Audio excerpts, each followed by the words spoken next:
Cha-cha. Welcome back, guys, to another episode of Cherry and Beez. And wow, is it a special episode this week. I do believe that it's the 22nd of April, but to check my math, I'm not 100% sure.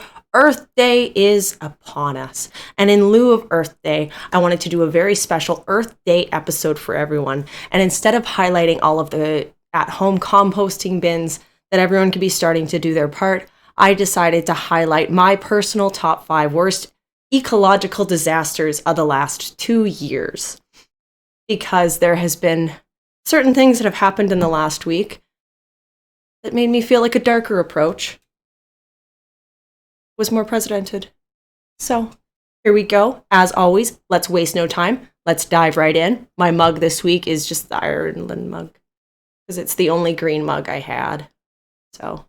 And I apparently don't have that many green shirts. But nonetheless, though, diving right in.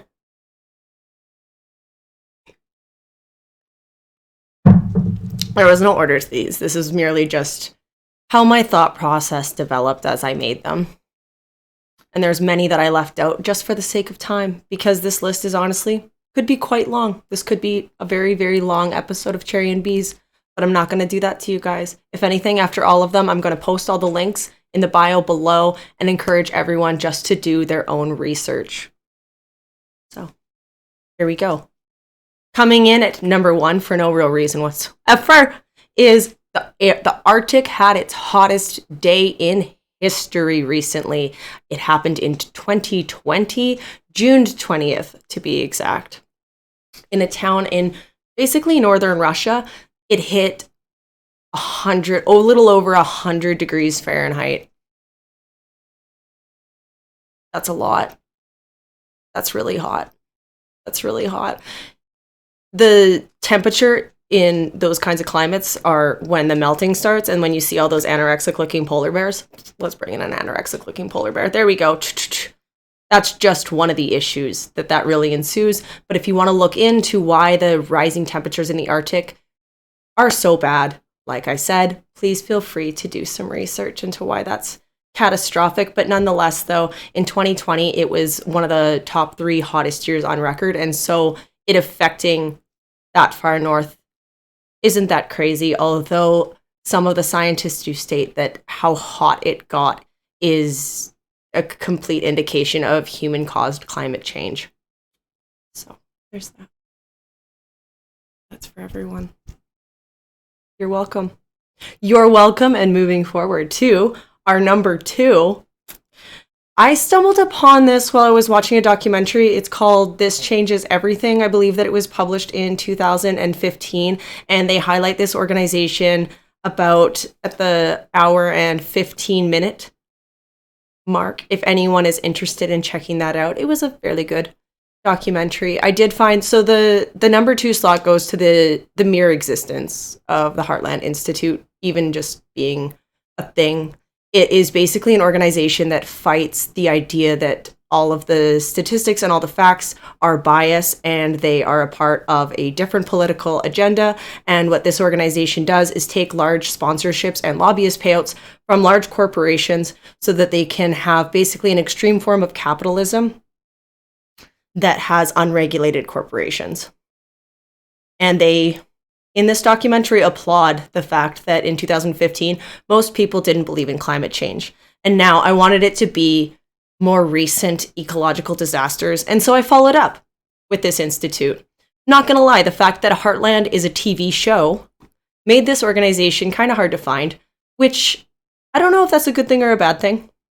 If you're looking for it, you can find it.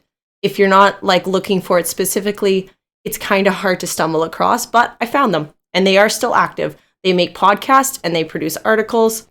And so I went a little bit deeper and I was like, well, who funds this? I'm not going to mention who funds it because all of the noted sponsorships that they take are from things that academics deem to be less than credible sources. However, on their website, they basically have a policy that they do not publicize any of the people that they receive funding from. Which is fair, because if I was giving money to something that went out of its way to try to get rid of scientific fact, I probably wouldn't want my name attached to that either. but a lot of them have some sort of benefit to gain from you continuing to purchase products that cause more environmental damage. Okay, moving forward to number 3. Australia. Just Australia. Just wow.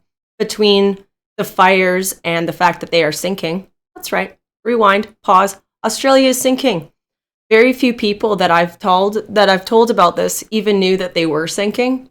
Australia is sinking. And so if you're interested in the fires, I think the burn documentary was really good. It's currently on Amazon Prime. It was a really good watch, and it really talked about how, because Australia's burned before, but it doesn't ever burn to this degree where it had 42 million acres burn. That's a lot of burning. That's a lot of smoke. All of the overall devastation from these burns actually caused the hurricanes that came from the Atlantic Ocean to have more named hurricanes than ever before. I believe that there were 30 that year, and that's just one of the things that proves how far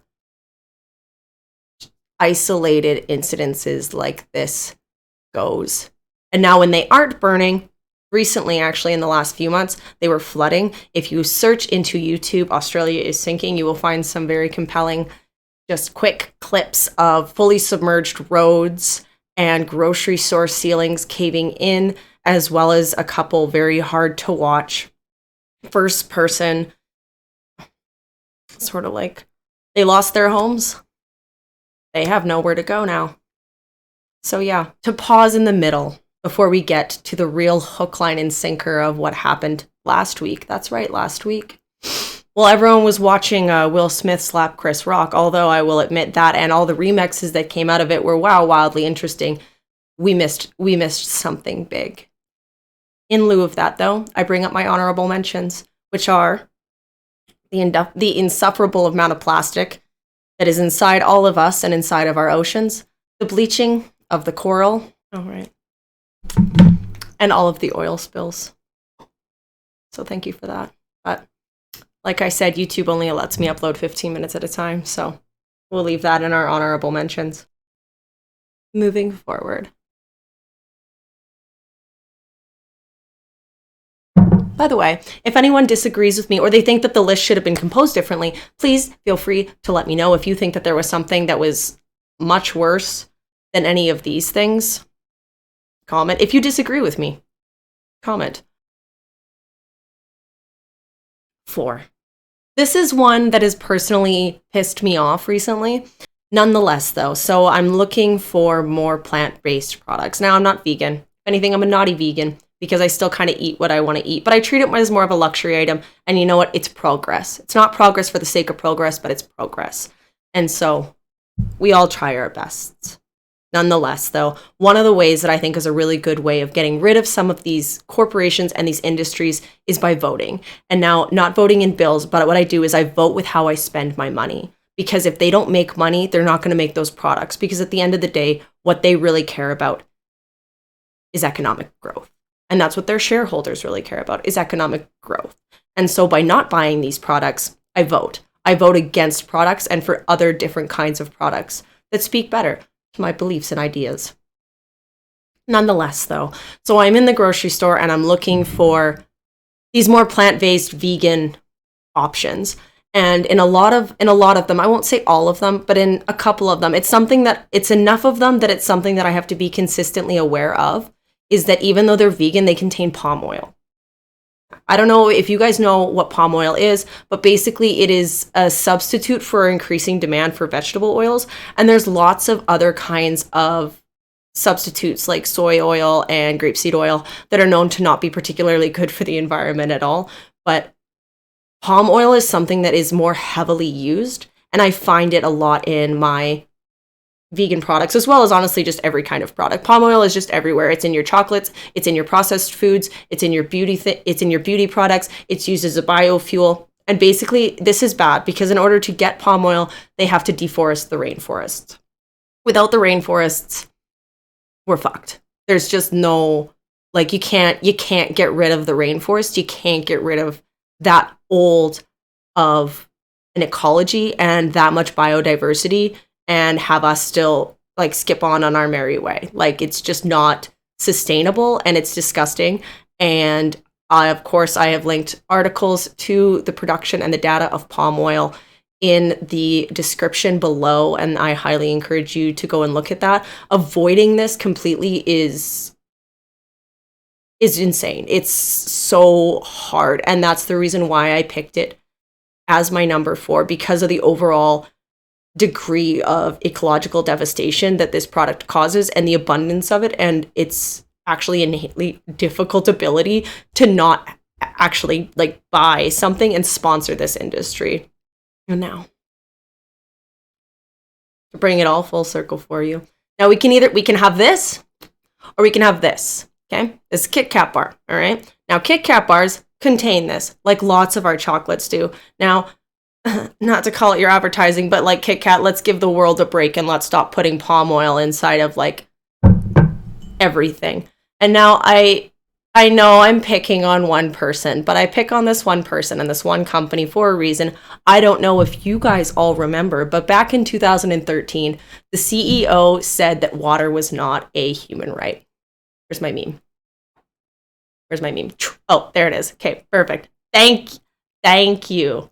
And I feel like this is something that we kind of forget even happened. And so yes, I'm gonna pick on Nestle. Apparently I say that wrong. I've been told that I mispronounced that, but we've already been over the fact that I'm dyslexic. It doesn't affect my intelligence, obviously. So, moving forward to my number 5, which was my,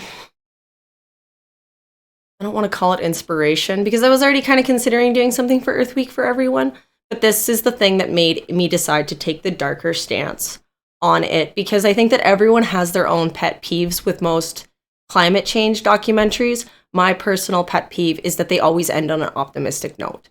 Like there's hope, or that like by doing the bare minimum is enough. The bare minimum is just, quite frankly, it's not enough. This won't end on a positive note, and I'm not going to show you all of the positive things that we've done in the meantime. I'm just not. If you want to see the positives, you can find it while you're researching all of the negatives.